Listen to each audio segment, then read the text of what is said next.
우리가 계속해서 사도행전의 말씀을 나누고 있습니다. 특별히 지난 몇 주 동안 사도 바울의 선교 이야기를 우리가 흥미진진하게 읽어왔는데요. 이 사도 바울의 선교가 가지는 특징 가운데 가장 뚜렷한 것 하나가 있다면 바로 대도시 중심으로 선교를 진행한다는 사실입니다. 빌립보, 데살로니가, 고린도, 에베소, 로마, 이렇게 바울이 방문하고 또 복음을 전했던 지명들은 다들 로마 제국에 있어서 가장 큰 도시들이죠. 바울은 바로 이러한 도시, 대도시에 찾아가서 복음을 전하고 또 그곳에 교회를 세웁니다. 그런데 성경에 보면은 이 도시들에 대한 굉장히 부정적인 이미지들이 있습니다. 창세기 4장에 보면은 최초의 도시에 대한 이야기가 나오죠.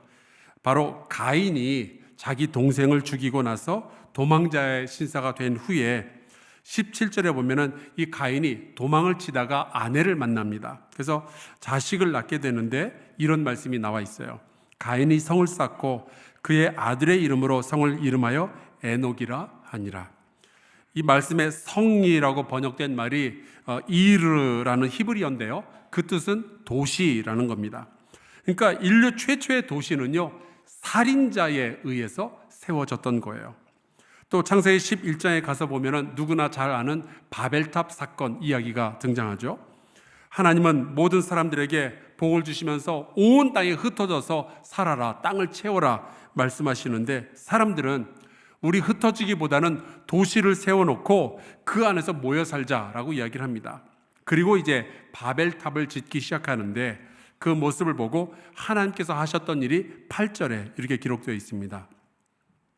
여호와께서 거기서 그들을 온 지면에 흩으셨으므로 그들이 그 도시를 건설하기를 그쳤더라. 그러니까 이제 성경에 나오는 도시라는 것은 하나님의 말씀에 대한 반역의 상징으로 종종 사용이 되는 거예요. 아니나 다를까 창세기 13장에 가서 보면 두 개의 유명한 도시들이 등장하는데 바로 소돔과 고모라입니다. 12절 13절에 보면 이렇게 나와요. 아브람은 가나안 땅에 거주하였고 롯은 그 지역의 도시들에 머무르며 그 장막을 옮겨 소돔까지 이르렀더라. 소돔 사람은 여호와 앞에 악하며 보통 죄인이 아니고 큰 죄인이었더라. 도시 사람은 그러니까 그냥 죄인도 아니고요, 큰 죄인이었던 거예요. 우리 잠깐만 옆에 앉아 계신 분 한번 얼굴 좀 봐주시겠습니까? 잠깐만 좀 봐주시고요. 자, 이제 저를 보십시오. 내 옆에 있는 사람은 아무래도 시골 출신인 것 같다 하는 분 계십니까? 만약에 그렇다면 옆에 있는 분은요, 그나마 죄를 덜 짓고 사신 분들일 거예요.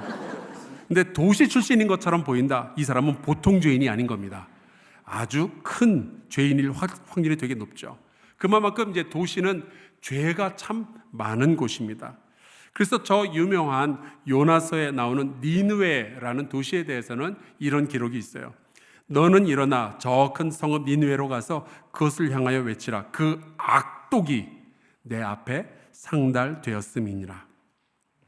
자, 이쯤 되면은 성경에 나오는 이 도시라는 것은 하나님에 대한 반역자들과 죄인들과 폭력을 사용하는 자들과 살인자들이 모여서 사는 어떤 죄악의 소굴 정도로 보여지게 됐죠.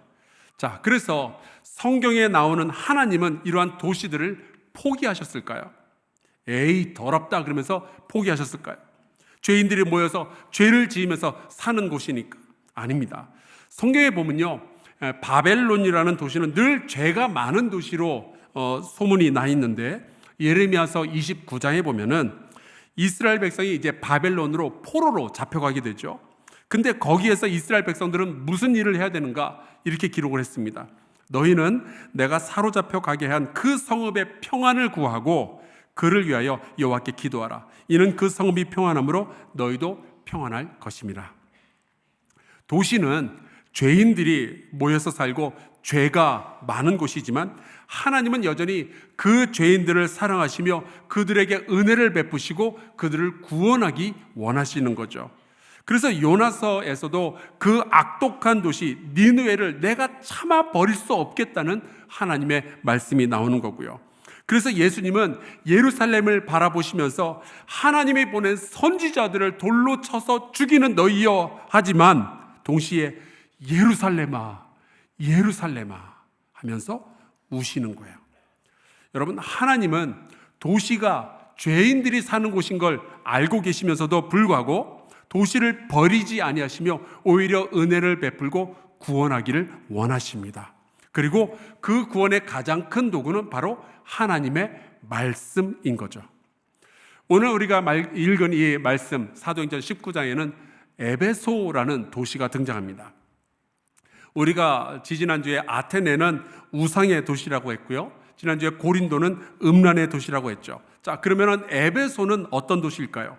저는 사도행전 19장을 읽으면서 그런 생각을 했어요. 에베소는 광기의 도시구나, 광란의 도시구나. 이 도시에는요 광기가 어려 있어요. 우선 에베소에는 악귀들이 참 많이 있었던 것 같습니다. 우리가 따로 읽지는 않았지만 12절에도 악귀라는 단어가 나오고요, 13절에도 악귀라는 단어가 나오고요, 15절에도 악귀, 16절에도 악귀가 또 나오죠. 그러니까 에베소는 악귀가 흔하게 있는 흑암의 도시, 죄악의 도시였던 거예요. 또 마술이라는 단어도 나옵니다. 여기서 나오는 마술은 이제 점치는 기술을 뜻하는 건데 13절에 나오죠. 그리고 19절에는 마술을 행하던 많은 사람이 있었다라고 표현하는 것으로 보아 에베소에는 점성술, 미신 이런 악한 문화가 유행을 하고 있었던 모양이에요. 또 에베소라는 도시에는 수호 여신이 있었습니다. 이름하여 아데미. 보통 이제 영어 발음으로 하자면은 아르테미스라고 합니다. 지금도 이 에베소에 가보면은 아르테미스 신전터가 남아 있어요. 이 여신이 에베소 출신이다 그러면서 그 여신을 섬겼던 거죠. 저 건물이 워낙에 웅장해서 고대 7대 불가사의에 속할 정도로 유명한 건물입니다.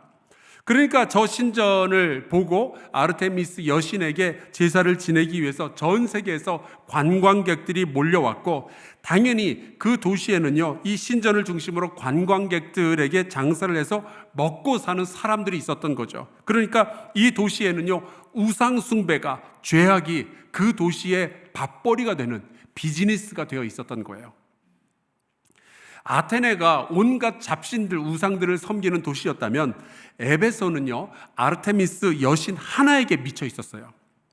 지금도 그 에베소에 가보면 박물관에 이런 아르테미스 여신상이 전시되어 있습니다. 모양이 굉장히 기괴하지 않아요? 배 쪽에 이렇게 주렁주렁 매달린 것들이 잔뜩 있습니다. 저게 뭘까? 여러 가지 설이 있는데 그 중에 하나 유력한 것은 아르테미스는 다산의 여신이니까 아기들 수십 명을 동시에 먹일 수 있는 준비가 되어 있다라는 상징이래요. 아르테미스의 아빠는 제우스라 그리고 오빠는 아폴로라 그리고, 근데 이제 이 아르테미스가 아폴로한테 속아가지고 자기의 화살로 남자친구 오리온한테 쐈는데 오리온이 죽은 거예요, 화살에 맞고. 그래서 그 오리온은 하늘로 올라가서 별자리가 되었다. 이게 에베소의 전설입니다. 어때요? 이 도시 자체에 광기가 서려 있지 않습니까? 그리고 에베소 사람들도요 보통이 아니에요. 19장 34절에 보면 이런 말씀이 있습니다. 그들은 그가 유대인인 줄 알고 다 한 소리로 외쳐 이르되 크다, 에베소 사람의 아데미어 하기를 자그마치 2시간이나 하더니. 에베소의 사람들이 이렇게 보니까 바울이 전하는 복음이 만약에 에베소 사람들에게 다 퍼지게 되면은 우상 숭배로 돈을 벌던 자기들의 일자리가 위험해진다는 것을 알게 된 거죠. 그래서 이 일을 하는 사람들이 모여가지고 데모를 하는 장면이에요.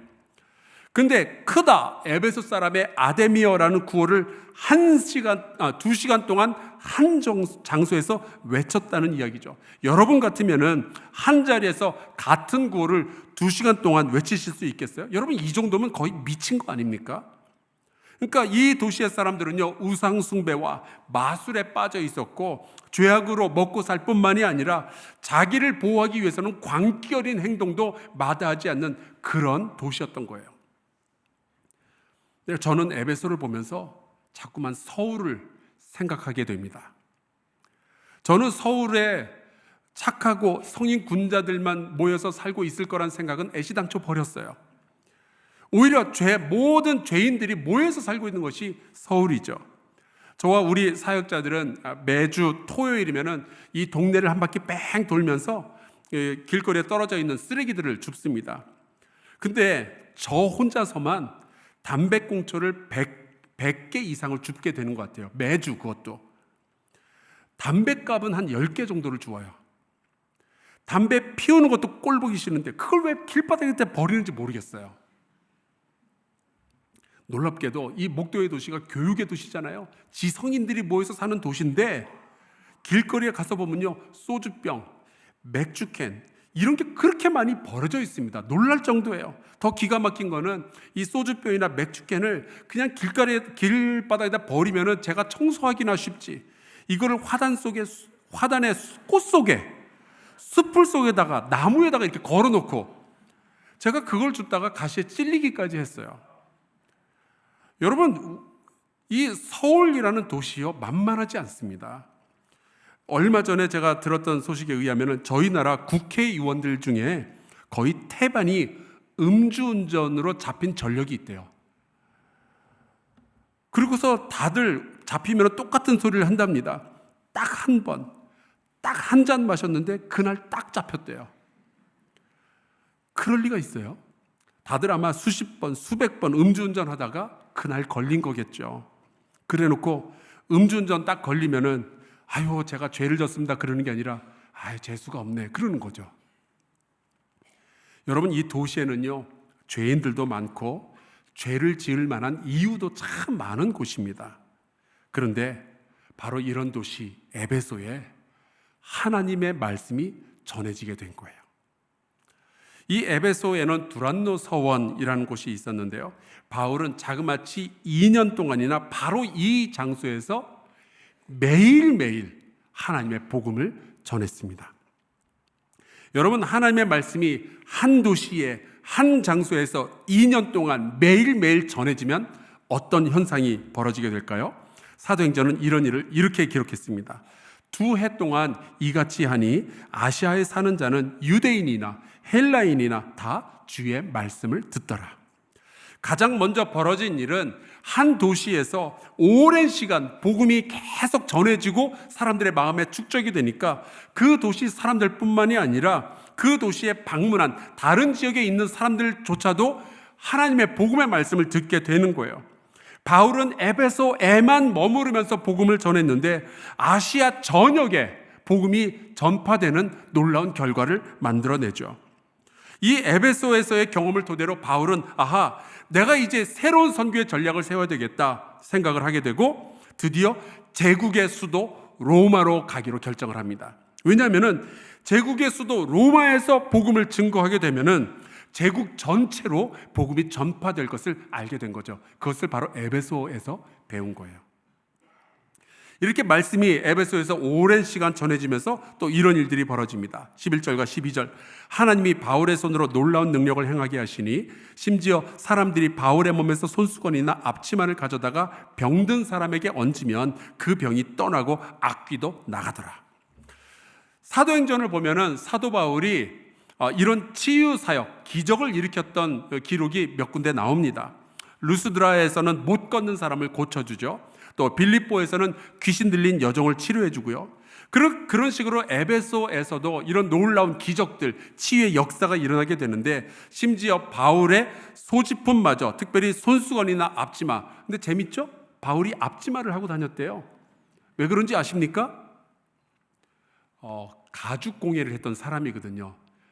천막을 깁는, 천막을 고치는 일을 하려면은 앞에다가 아마 앞치마를 두고 작업을 했던 모양이에요. 그러니까 사도 바울은 작업복 차림 그대로 복음을 전했던 사람인 거죠. 하여간 이 손수건이나 앞치마를 가져다가 놔도 치유의 기적이 일어날 정도로 아주 강력한 역사가 그곳에서 있었습니다.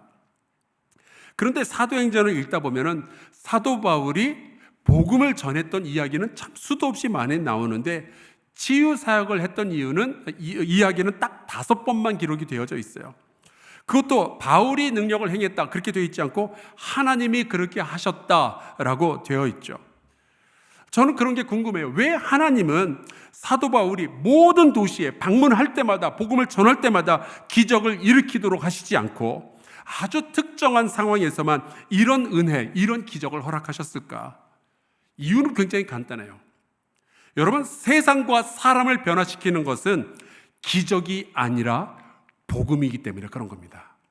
여러분, 세상과 사람이 변하는 것은, 실제로 변하는 것은 기적이나 놀라운 은사가 아니라 하나님의 말씀이 세상과 영혼을 변화시키기 때문에 그런 거죠. 얼마 전에 한국에서 국군의 날 행사가 있었어요. 저도 이제 TV를 보니까 그때 전 세계에 소개되는 한국 군대의 신무기가 하나 있었는데 그게 바로 현무5라는 미사일이었습니다. 아마 여러분도 TV에서 저거 보셨을 거예요. 저 트럭이 보니까 옆으로 이렇게 가더라고요. 대단했습니다. 그런데 저게 얼마나 대단한 무기인고 하니 한 번 떨어지면은 지하로 200m까지 파괴가 된대요. 200m면 도대체 어느 정도인 거예요? 어마어마하죠. 자, 그런데 이런 질문을 드려볼게요. 이렇게 강력한 무기는 사람의 영혼도 바꿔놓을 수 있을까요? 이런 무기를 보고 북한의 김정은이 회개하고 예수를 믿을까요? 1945년 일본의 히로시마와 나가사키에 원자폭탄이 떨어져서 두 도시가 완전히 파괴가 되죠. 그래서 일본 사람들이 예수 믿고 구원을 얻었을까요? 아니에요. 여러분, 그런 무기로는요, 세상도 바뀌지 않고요, 사람의 영혼 하나도 바꿀 수가 없습니다. 그래서 오히려 사도 바울의 기적에만 관심을 가졌던 그 몇몇 에베소 사람들이 자기들도 예수의 이름을 불러가면서 악귀를 쫓아내면 혹시 악귀가 도망가지 않을까 싶어가지고 실험을 하죠. 이들한테 있어서 예수의 이름은 어떤 부적 혹은 마법의 주문 같은 것이었어요. 근데 그렇게 했을 때 어떤 일이 벌어지는가? 15절 16절입니다. 악귀가 대답하여 이르되 내가 예수도 알고 바울도 알거니와 너희는 누구냐 하며 악귀 들린 사람이 그들에게 뛰어올라 눌러 이기니 그들이 상하여 벗은 몸으로 그 집에서 도망하는지라. 제가 평소에 악귀를 칭찬하거나 그러지 않거든요. 근데 이 상황에서는 박수를 쳐주고 싶어요. 너무 잘한 것 같아요. 복음에는 관심이 없고 하나님의 말씀에는 관심이 없고 오직 기적, 치유, 축복 이런 데만 관심이 있는 사람들, 이런 사람들을 악귀도 알아보는 거예요. 그런데 이 말씀에서 정말로 우리가 배워야 하는 것은 이거죠. 여러분, 기적과 치유가 우리의 삶 가운데 일어난다면 정말 감사한 일이고 하나님을 찬양할 일이지만 여러분, 도시를 변화시키고 영혼을 구원하고 세상을 변화시키는 것은 기적이 아니라 하나님의 말씀이었어요. 지난 2000년 동안 내내 하나님의 말씀이 있어야만 세상이 변화가 되었습니다.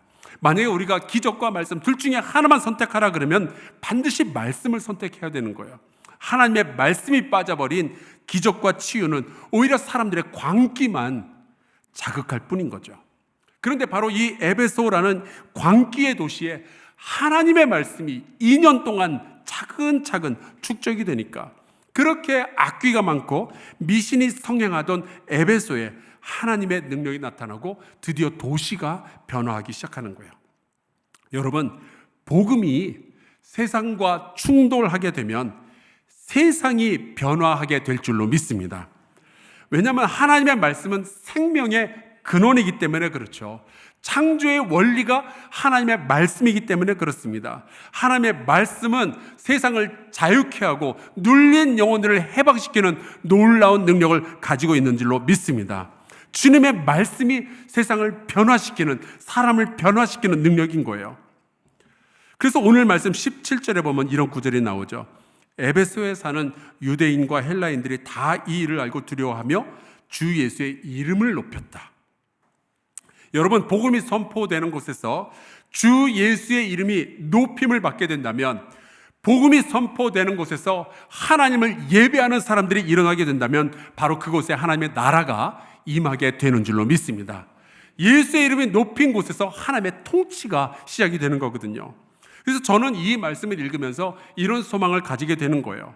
아마 여러분의 가정, 여러분이 사랑하는 사람들 가운데 아직 예수 믿지 않는 사람들이 있을 거예요. 구원받지 못한 사람들이 있겠죠. 아직도 죄 지으면서 살아가는 사람들이 있겠죠. 만약에 그들에게도 복음이 전파된다면, 지속적으로 전파된다면 식구들도, 내가 사랑하는 그 사람들도 언젠가 주 예수의 이름을 높이며 예배하는 그날이 오게 될 것이다. 여러분, 이 소망을 가지고 기도하시기를 주의 이름으로 축원합니다. 그러기 위해서는 하나님의 말씀이 바로 그 사람에게 부딪히는 일들이 있어야 돼요. 복음이 여러분의 삶의 방식에, 또 여러분의 인간관계에 충돌하는 그런 사건들이 있어야 하는 거죠. 그런데 오늘 말씀을 보니까 사도 바울이 그 일을 2년 동안을 했어요. 한 장소에서 매일매일 2년 동안, 그러니까 700번 이상 하나님의 말씀을 증거했던 거겠죠.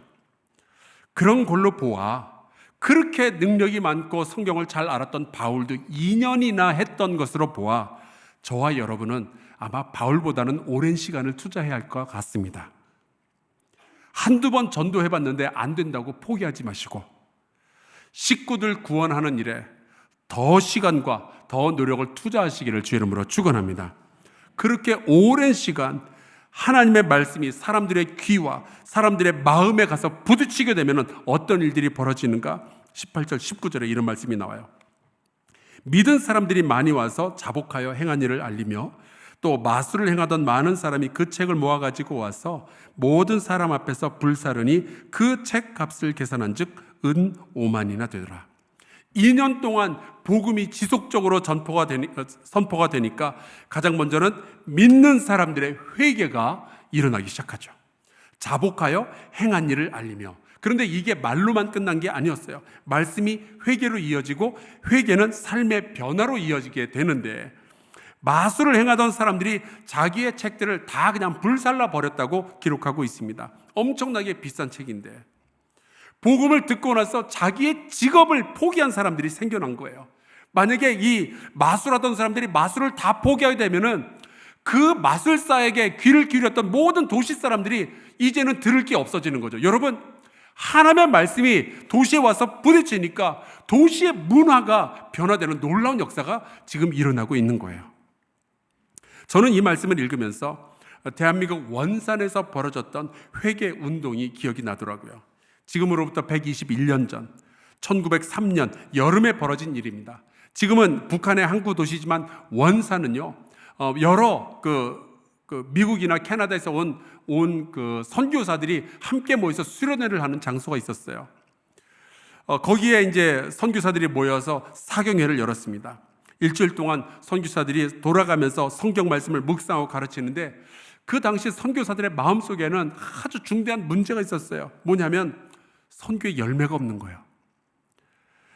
중국에서 벌어진 그 의화단 사건 때문에 선교사들에 대한 어떤 미움, 배척하는 그런 분위기가 생겨났고요. 또 1901년에 있었던 대기근 때문에 사회적 분위기도 너무 뒤숭숭하고 실제로 이 선교사들이 열심히 복음을 전한다고는 했는데 아무런 선교의 열매도 없고 이 조선 사람들은 변화가 안 되는 거예요. 그런데 어느 날 하디라는 선교사가 성경 말씀을 강의하다가 그 말씀이 이 선교사의 마음을 강하게 두들긴 거죠. 충돌한 거예요. 그러면서 이 선교사가 깨닫게 된 것은 조선 선교의 실패는 조선 사람의 태도가 잘못됐거나 혹은 국제 정세가 잘못돼서 그런 게 아니라 나에게 이유가 있는 거구나라는 것을 깨닫게 된 거예요. 그래서 그 자리에서 공개적으로 자신의 죄를 회개하고 그리고 울면서 기도를 시작하죠. 그날 사경회 자리에 와 있던 미국 선교사들, 영국 선교사들, 캐나다 선교사들이 그 이야기를 듣고 다 같이 회개하며 울기 시작합니다. 우리가 잘못한 거라고요. 그날 그렇게 성령께서 강하게 역사하셨어요. 그리고 사경회를 마친 바로 그 주일날 한국 성도들 앞에서 이 하디 선교사가 나서서 공개적으로 자신의 부족함을 사과하고 조선 사람들 앞에서 사과하고 회개를 하게 되죠. 그랬더니 이번에는 한국 성도들이 그 이야기를 듣고 하나씩 둘씩 공개적으로 자기의 죄를 회개하기 시작한 거예요. 그러면서 이 회개 운동이 전국적으로 퍼져나가고 이것이 1907년 평양 부흥 운동의 불씨가 되었던 거죠. 비슷한 시기에 일본이 한국을 식민지로 삼았지만 이미 한국 교회는요 독립운동을 할 이 땅을 하나님의 복음으로 새롭게 만들 준비를 이 회개를 통해서 하고 있었던 거예요. 이 회개운동의 결과로 수많은 사람들이 도박을 그만두었고요. 주색 잡기를 멈추었고요. 훔쳐갔던 것들을 다 돌려주었고요. 빌려간 돈들을 다 갚아주었다고 그래요. 이 회개운동을 통해서 가장 먼저는 대한민국의 남자들이 변화가 되었고 그 일 이후로 대한민국 전체가 문화가 변화되기 시작한 거죠. 하나님의 말씀을 강론했던 것은 회개로 이어졌고 이 회개는요 대한민국을 통째로 바꾸는 놀라운 역사를 만들 수 있었던 거예요. 사도행전은 이러한 변화의 물결에 대해서 이렇게 정리를 합니다. 20절, 이와 같이 주의 말씀이 힘이 있어 흥왕하여 세력을 얻으니라. 여러분, 주님의 말씀은요 힘이 있는 줄로 믿습니다. 세상에 그 어떤 것보다도 강력한 힘이 있는 줄로 믿습니다. 복음이 세상과 충돌하게 된다면, 복음이 한 사람의 영혼과 충돌하게 된다면 세상과 영혼이 흔들리고 변화하게 될 줄로 믿습니다. 혹시 여러분의 삶과 여러분의 가정이 변화해야 될 것 같은데 잘 안 되는 분들이 계신다면 하나님의 말씀을 오늘부터 붙드시기를 주의 이름으로 축원합니다. 하나님의 말씀을 더욱 사모하며 이 말씀을 읽고 묵상하고 연구하시기를 바랍니다. 한두 번 하려고 포기하지 마시고 매일매일 이 하나님의 말씀을 붙드시기를 바랍니다. 진리는 우리를 자유케 하는 힘이 있습니다. 복음은요 눌린 자를 해방시키는 능력이 있습니다. 우리가 말씀을 붙든다면 그 말씀이 여러분과 여러분의 가정을 붙들어 줄 줄로 믿습니다. 주의 말씀은 우리의 영혼, 우리의 가족, 우리의 일터, 우리의 상황, 우리의 도시, 그리고 이 문화를 바꾸는 강력한 힘이 있어요. 지난 2000년 동안 하나님의 복음이 선포되는 곳에서는 반드시 이런 변화가 일어났었죠.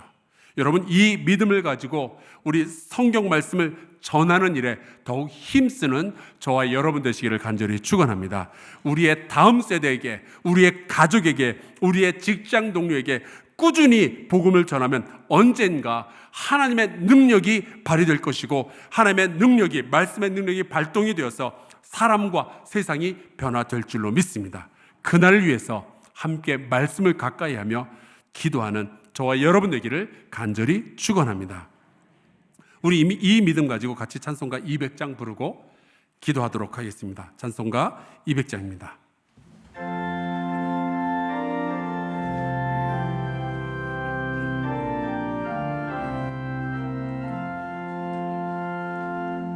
다만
같이 기도할까요? 결국 기독교의 힘, 기독교의 핵심은 복음에 있습니다. 하나님의 말씀은 생명을 살리고 영혼을 자유케 하는 힘이 있는 거예요. 이 말씀이 에베소와 같은 악의 광기의 도시를 바꿀 수 있었다면 여러분, 그 말씀은 오늘날 우리의 가족, 우리의 개인도 바꿀 수 있습니다. 오늘 우리 함께 기도할 때 아버지 말씀을 주시옵소서. 그 말씀으로 내 삶을 변화시키고 우리 가족을 변화시켜 주시옵소서. 그 말씀이 일터에서 선포되게 하여 주시옵소서. 우리 통성으로 함께 기도하겠습니다. 아버지 하나님, 주님께 간절히 구합니다. 하나님, 2000년 전에 이 땅에 선포되었던 그 말씀 이제 우리에게 다시 한번 허락하여 주시옵소서. 특별히 하나님, 내 가정에 이 복음의 말씀, 이 귀하고 좋은 말씀이 선포되어지게 하여 주시옵소서. 아버지, 내가 사랑하는 사람인데 하나님 구원받지 못한 하나님 멸망할 백성이 있습니다. 아버지, 저들에게 주의 복음의 말씀을 전할 수 있도록 허락하여 주시옵소서.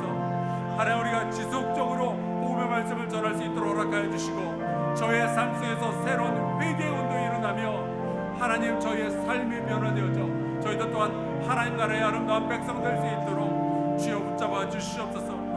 여호와께서 돌보시면 이 일이 가능하게 될 줄로 믿습니다. 주님 말씀을 주시고 우리가 말씀을 붙잡게 해주시고 그 말씀으로 이 세상이 변화되는 놀라운 역사를 해 주시옵소서.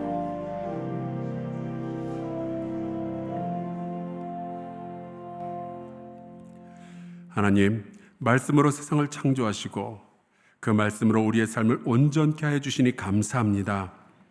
달고 오묘한 그 말씀, 생명의 말씀을 오늘 우리에게 허락하여 주셔서 우리가 능력 있는 삶을 살아가게 하여 주시옵소서. 죄악을 떠나며 세상을 이길 힘을 허락하여 주시옵소서. 지금도 말씀이 없어서 죽어가는, 망해가는 세상에게 하나님 복음의 기쁜 소식을 전하도록 우리 모두와 한사랑교회를 사용하여 주시옵소서.